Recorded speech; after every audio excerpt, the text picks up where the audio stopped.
Hi, Nick from Bradwell Manor Farm here. I have checked the hive today. As you can see, they're very busy behind me, and with that reduced entrance, there are a lot of bees going in and out of there. So that's why there's a particularly strong hum, if you can hear that at the moment. But I was doing some soul searching and thinking about how I'd left the hive yesterday. After the inspection, so it was week 3 inspection yesterday, and the despite putting a super on top at the end of week 2 and giving them plenty of space for all that hatching brood, they hadn't worked it, and they'd fully worked across the brood box, which in itself isn't a problem. We want them to fill the brood box. But if they hadn't started work on the super, then the queen was going to rapidly run out of room, and that's what I was seeing yesterday. That's what's led me to have a bit more of a think about it. And at the end of yesterday, as just a recap, I'd taken the queen excluder out and let them move across the super above, so the queen essentially could lay across a brood and a half. So it's sort of a super is half of a brood box. Now, I've reflected on that, and actually what I'm going to do is I'm going to do a double brood. So instead of one brood box, I'm going to have a second brood box, and not have a brood and a half system. I'm going to go double brood system. And the reason for that is they obviously are a vigorous colony. This queen has built up rapidly. Despite, the weather's been okay, and like we've had good days, but we've had bad days as well. So she's, I'd say she's a strong queen, making a strong colony. So she's going to need plenty of room for the brood. And one brood box obviously isn't enough space for her, and a double brood system is just easier to manage in terms of moving frames between the two brood boxes than if you try and move brood frames into a super. Obviously doesn't work. Super frames into a brood leave space, and they'll fill that with their wild comb, and so it just allows for more of a seamless manipulation between the two brood boxes, and also gives them plenty of space then.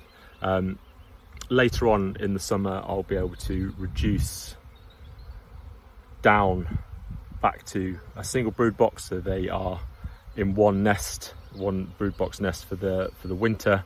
They don't have to warm all that space. So I'm going to double brood it today. So I need to go and make up some more brood frames. I don't have any brood frames that are drawn out already to use, unfortunately. The ones that I've got are too old for me to risk using.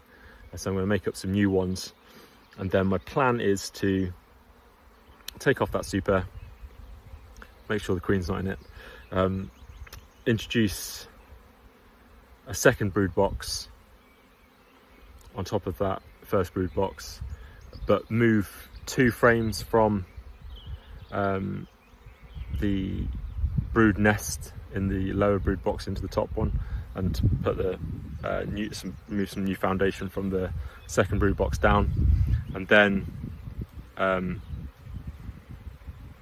give the queen the run of 2 brood boxes. And what that will do by putting 2 brood frames with brood and bees into that second brood box is it will draw the bees up to start working that upper brood box. They won't leave the brood, so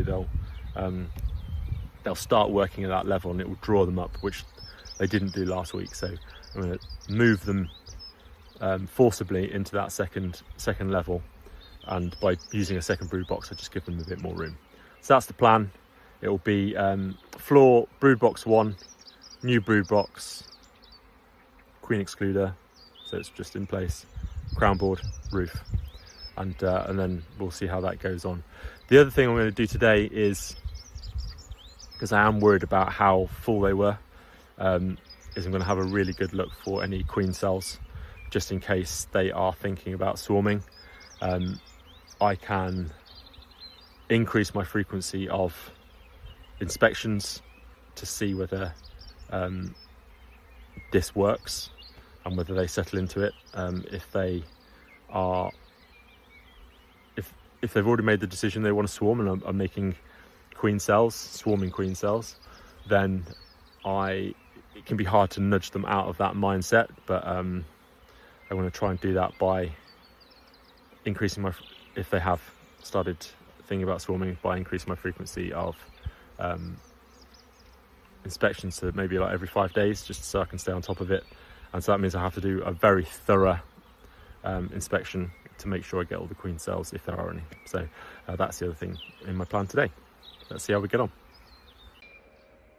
So I'm now ready to do the 3 week plus 1 day manipulation that I discussed earlier on. I'm just going to talk you through quickly what I have prepared, ready to do this. But firstly, because I've been busy making up some frames, it's a little later in the day than I would ordinarily like to look at the bees. It's still warm and they're still flying well, but as I'm doing a more thorough inspection to check for queen cells, they might be a bit more upset, particularly with it being a little cooler. So I am in my boiler suit. I'm also going to put my my bee suit top half on over this, but this just gives me a little bit more protection than I normally would wear. As I'm shaking bees off the frames, they'll be like dropping down and they may be around my legs, so that's the reason for this. And then in terms of equipment, I've brought back the queen excluder that I took out yesterday, a frame full of brood that I've made up, new foundation unfortunately, so I'm going to have to bring some of the capped brood up into the second brood box. And then I've got 2 brood boards which are also cleaned, and the brood box itself is cleaned as well. The dummy boards are so that I can just have a little bit of wiggle room at the edge of the brood boxes for the manipulations, so they just give me a bit of extra space for getting them in and out. I've noticed when I was doing the manipulation yesterday that the 12 frames in the brood box were really tight, so this is going to give me a little bit of wiggle room.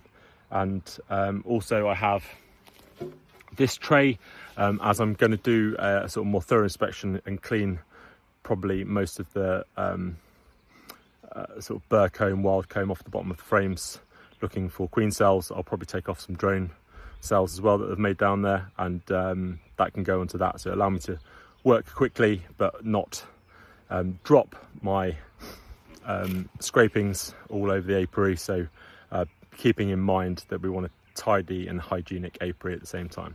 So bee suit on, smoker lit, and let's get in there. Right, so that's the crown board off. I've just had a very quick look through the super that I allowed the bees to start working up into yesterday, and you can see on this frame it's still quite shallow, but there is a little bit of wax that they've extruded out in the last 24 hours, and there are I don't know if you can sort of see, but there's some stores in there, maybe glinting away on the camera, so they are starting to draw that out. That's the only frame that they've done, so I'm not going to take that away from them. I will leave that above the crown board for them to bring down and use this week whilst they move into the second brood box. Okay, so I've been having a quick look through the frames trying to find the queen. I've now found her and she is in the queen cage. You can probably see the blue dot there, so I've now got her secure and safe in there. The bees will just to attend her while she's in the cage, so that means I can now work these frames without risking damaging her or losing her, shaking her out of the frame. So this is a good example of what I'm looking out for. I have on some of the previous frames seen some play cups, but there is one there tucked away in the corner of this frame which could be easily missed. I haven't pulled it out yet, but that's the kind of thing I'm looking for. So I'll have a quick look and see if that is in fact charged, but I wanted to show you it in situ, because with a frame full of bees, that would be very difficult to see down in the corner there, but having shook them off, it allows me to have a look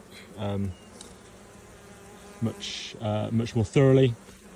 And also, there you go, the bees are congregating to the sort of forward part of the hive where I've been shaking them. They are upset. You can hear the buzz is slightly different tone. So I am trying to work as quickly as I can. Okay, so I've now been through every frame thoroughly, removed anything that looked like a queen cell in the offing. Luckily there were only really play cups, but there was that one that I pointed out which looked a bit more serious, so I've taken that out, and then I'll be able to monitor that in my inspections in the days to come. I have taken out 2 frames, frame 3 and 4 here, and put them into the new brood box there, and I've reintroduced a frame here, which is at the edge of the brood nest where the first sort of building up stores. I'm going to put another one here, so it will be stores, new brood frame, brood nest, brood frame, stores in the bottom box, and then in the new top box 2 frames full of bees, capped brood that will emerge this week, and then because I haven't got anything else, new foundation for them to work from. So that's the manipulation done. I just need to get the bees back together and the boxes back in.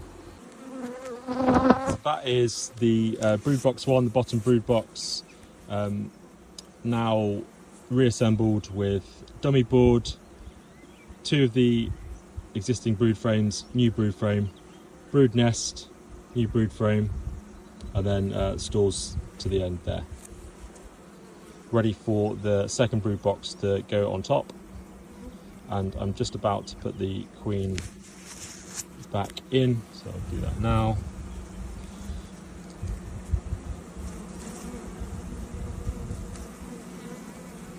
She's just gone down there. So that is the double brood in place now. The bees are calming down nicely. It's only been 3 or 4 minutes, and I'm just going to quickly talk you through what I've now got. So here we have the hive floor. I've taken the entrance reducer out, so they've now got a full entrance, because earlier on when they were flying, they were going hell for leather out of that hole, that entrance that was about 1/3 of the width of the hive. So I've now given them the full width, because they've got the numbers to defend any stores they've got as well. So I'm less worried about robbing at this point. So floor with the whole hive entrance now available. Brood 1 is the brown. That was the original brood box. Brood 2 that we've moved 2 frames up into, and the rest is just new brood foundation. The queen excluder is above that, so the queen now has the run of both these brood boxes. And then I've put the crown board as the roof of the hive, and I've left that super on that the bees had started working in the last 24 hours, as there were some stores in there, only a little bit, and because that super and those stores are above the crown board, the bees that are up there, I didn't shake them off, so there's bees still in that super. We'll bring those stores down and use them for drawing out the foundation here. So next week that should be empty. There'll probably be no bees in it, and because they won't need the bee space. There'll be plenty of bee space in brood box 2, so I'll just take that off next week, and any of the comb that they've drawn out I can put back on when they need a super in maybe a couple of weeks time. So hopefully that is disaster averted. Didn't see any queen cells, which is what I was worried about. A few play cups, and I took off some anything that looked vaguely suspicious. So I have taken off a few drone cells as well, just so that I've got a blank canvas at the bottom of the frame, which is where they're most likely to make queen cells, particularly swarming queen cells, so I can keep an eye on anything that is new down there. Maybe a little bit,